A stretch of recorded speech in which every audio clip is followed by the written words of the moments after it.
자, 그러면은요, 세 번째 주제로 가도록 하겠습니다.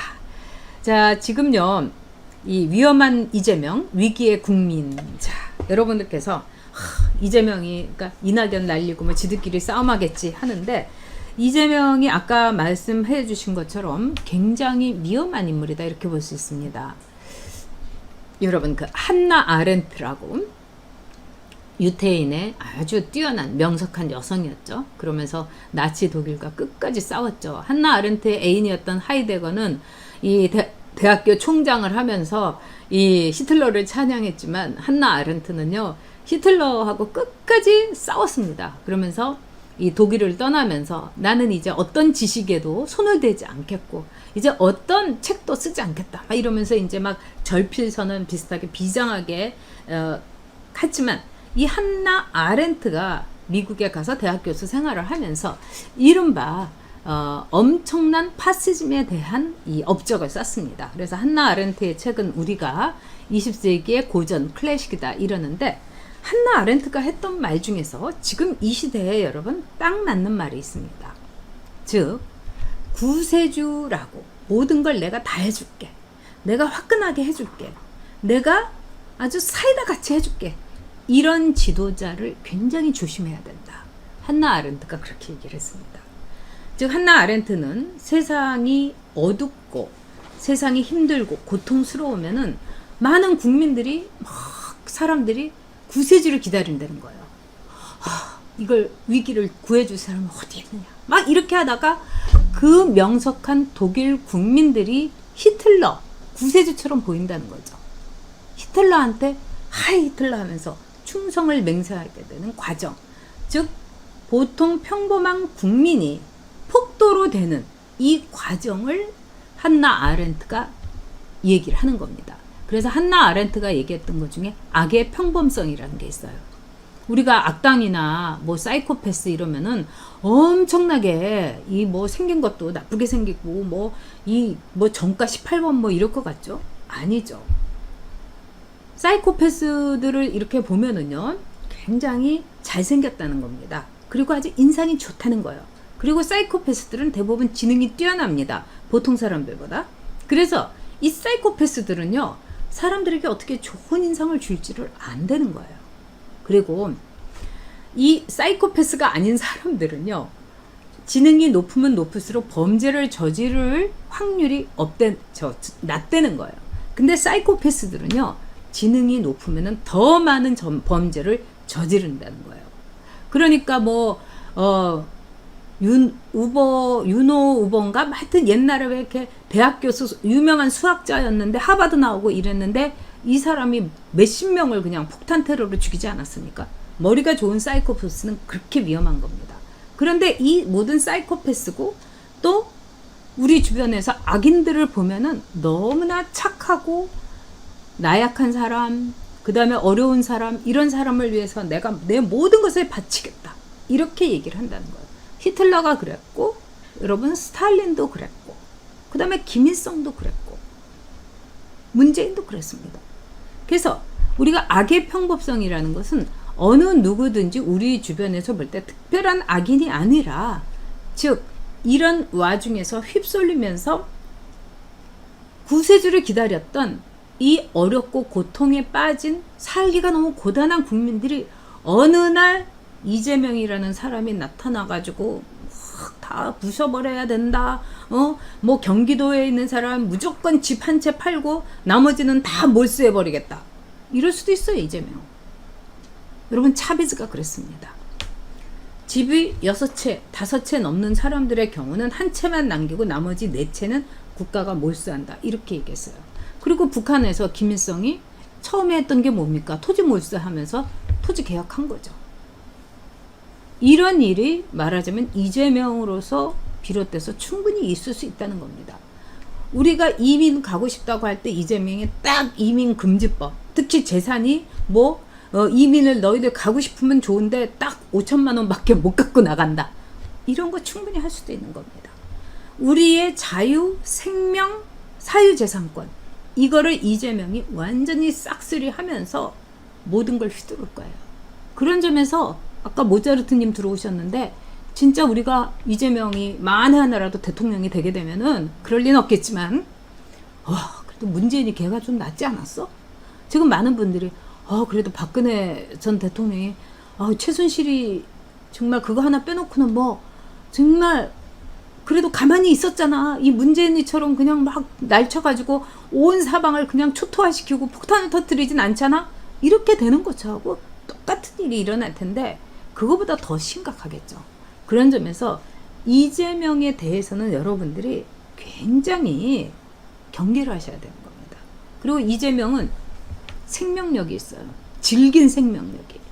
자, 예를 들자면은 MB라는 대통령에 대해서 제가 여러분한테 솔직히 말씀드리자면 참 실망을 했습니다. 특히 명박산성을 쌓을 때 대통령은 그렇게 하면 안 되죠. 목에 칼이 들어와도 거기서 뭐 이렇게 뒷산 올라가서 아침 이슬 노래 듣고 이거는 아니죠. 우리 보수의 가치를 가졌으면요. 근데 제가 왜 MB가 그럴까 생각을 했는데 MB는 어떻게 보면 정주영이라는 사람의 아바타였고 정주영이 있었기 때문에 MB도 그 그림자, 그 빛을 꿔서 살았던 게 아닌가 이런 생각이 듭니다. 정주영 없는 MB는 상상할 수 없는 거죠. 또 박정희 없는 박근혜는 상상할 수 없는 거고 노무현 없는 문재인은 상상할 수 없는 거고 문재인 없는 이낙연은 상상할 수 없는 거예요. 근데 이재명은 어떻습니까, 여러분? 질기게 정말 잡초처럼 그 자갈밭에서 막 뚫고 나온 거예요. 이재명의 가정사, 그리고 이재명이 자기 친척한테 했던 얘기, 그 형사한테 했던 말, 뭐 김부선하고의 뭐 이런 모든 것을 보면은 보통 사람들은 그렇게 못해요, 여러분. 아무리 조폭이라도요.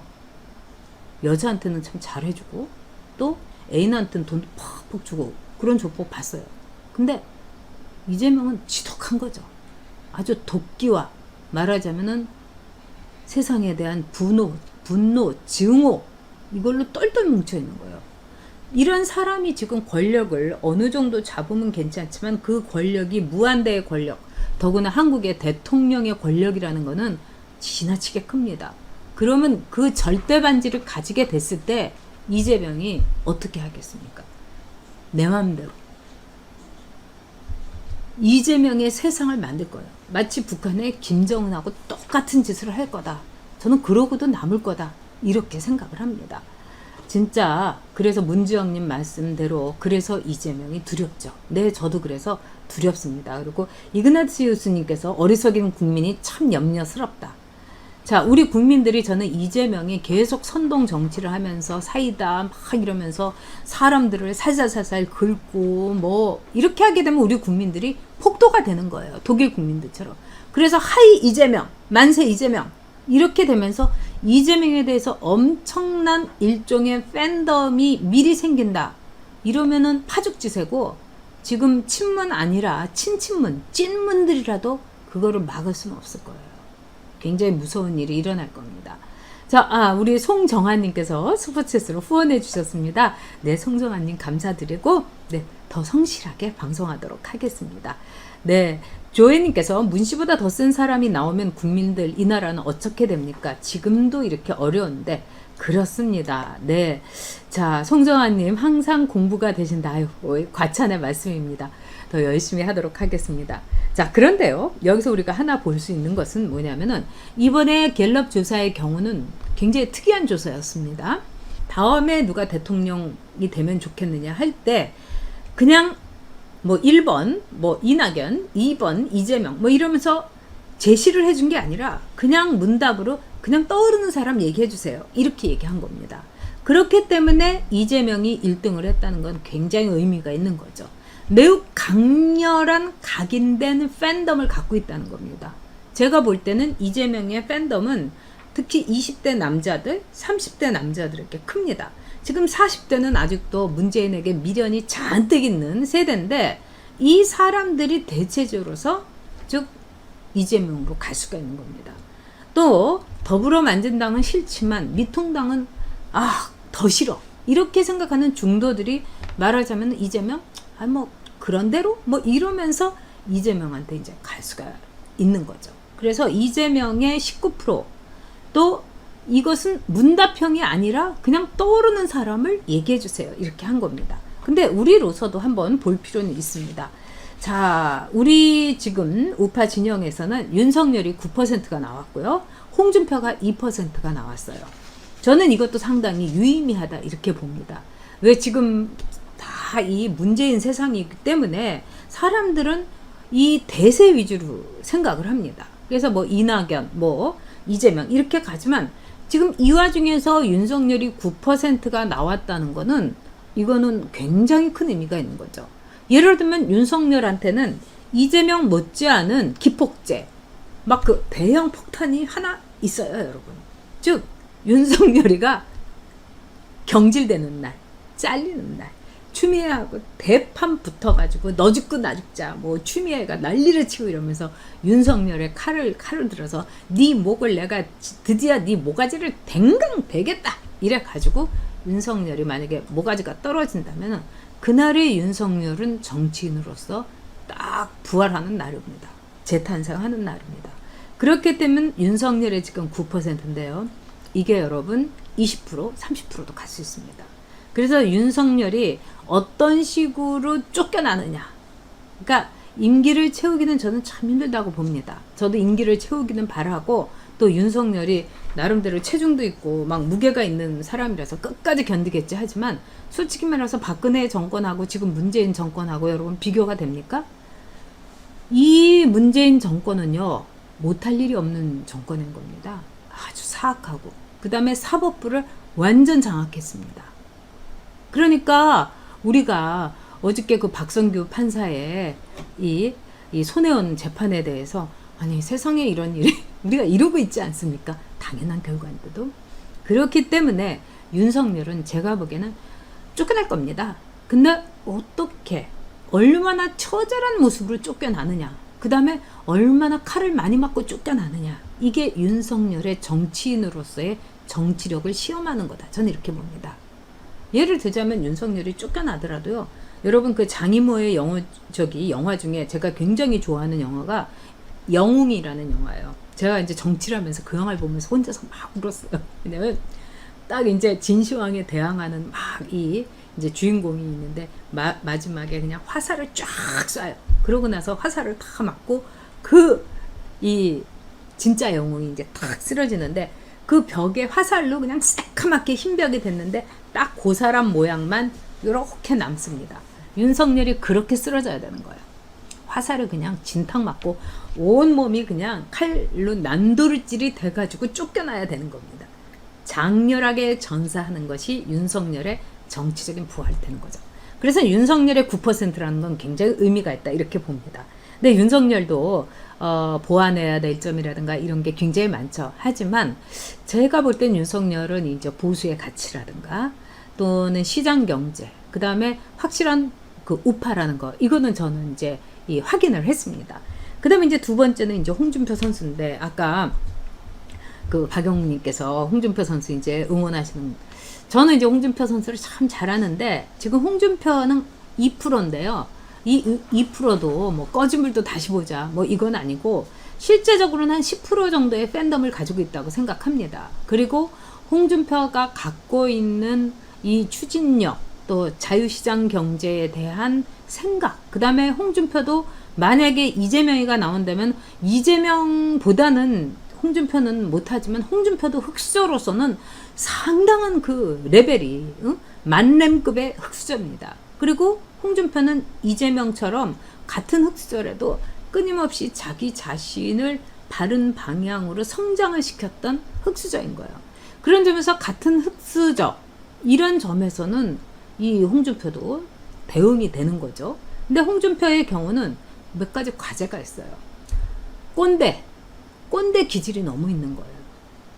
그래서 완전히 환골탈태해야 되고 본인이 아주 처절한 변신을 해야 됩니다. 두 번째, 여성표. 박원순이에 대해서 이 친문 쪽에서 하나도 걱정하지 않았던 이유는 뭐냐? 박원순이는 여자들한테 너무 지지도가 낮았던 거예요. 지금은 이 여성표라는 거는 예전의 여성표가 아닙니다. 전에는 자기 남편 보고 여보 나 누구 찍을까? 진짜 옛날에 그랬어요.